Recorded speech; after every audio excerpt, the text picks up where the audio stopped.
تو بہرحال قوموں کو پھر ہلاک کیا جاتا تھا. البتہ جن پر بالواسطہ تبلیغ ہوتی ہے ان کے لیے یہ انجام نہیں ہے.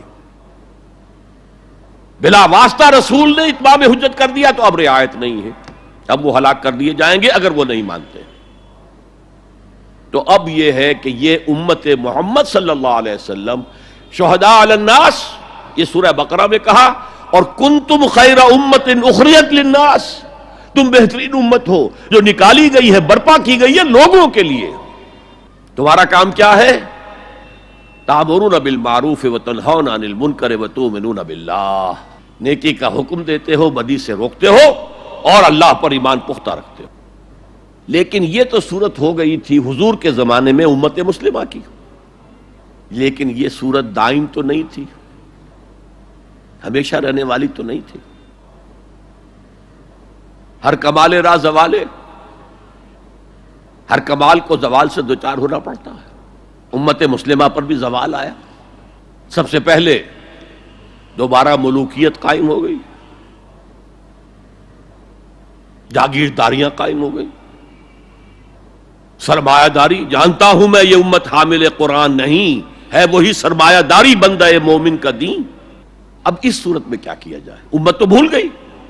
امت کو یہ یاد ہی نہیں کہ ہمیں تو دنیا والوں کو تبلیغ کرنی تھی، دنیا کو سمجھانا تھا، دنیا کو بتانا تھا، ان پر اتمام حجت کرنا تھا، ان تک دعوت و تبلیغ کا حق ادا کرنا تھا. امت تو بھول گئی اپنے گلچھروں میں، اپنے عیش میں، جسے حدیث نبوی میں کہا گیا ہے ملکن اعظم، کٹکھنی ملوکیت خلافت راشدہ کے بعد جو آئی ہے.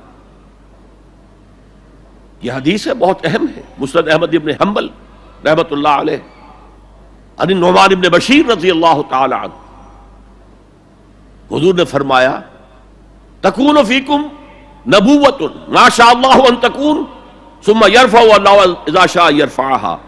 نبوت تمہارے مابین موجود رہے گی جب تک اللہ چاہے گا کہ موجود رہے، پھر اللہ اس نبوت کو اٹھا لے گا جب چاہے گا. یعنی میں موجود رہوں گا تمہارے مابین جب تک اللہ چاہے گا، پھر اللہ مجھے اٹھا لے گا، میرا انتقال ہو جائے گا.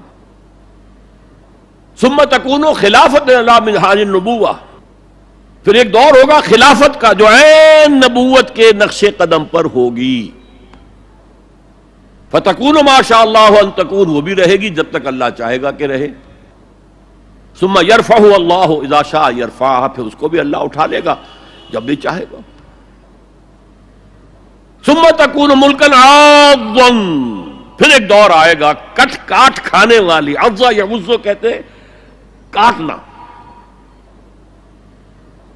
پھر وہ کاٹ کھانے والی ظالم حکومت، ملوکیت، ملکن ملوکیت کا دور آ جائے گا.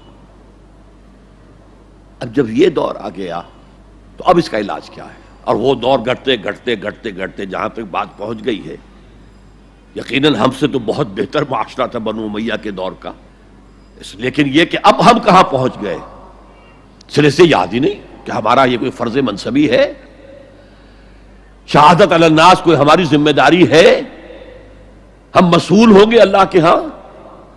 احساس ہی نہیں. اپنی روٹی، اپنی دال، یا اپنا مرغ پلاؤ متنجن جو بھی ہو، اپنا مکان، اپنی کوٹھی، اپنا محل، اپنی کار، اس کا نئے سے نیا جو ہے ماڈل، ساری ہماری سوچ تو ان چیزوں کے گرد ہے. کس کو یاد ہے کہ بحیثیت امت ہمارا فرض کیا تھا؟ اس حال میں کچھ لوگ تو ہونے چاہیے جو ہوش میں آئیں. یہ ہے وَلْتَكُمْ مِنْكُمْ أُمَّةٌ. جب پوری امت سو جائے تو امت ودن امت قائم کی جائے. ایک بڑی امت ہے امت محمد جو بالفعل امت کی حالت میں نہیں ہے، جو وحدت امت کا سب سے بڑا خودی خواہ ہے. اس کا قول میں آپ کو سنا چکا ہوں. At present there is no Muslim ummah.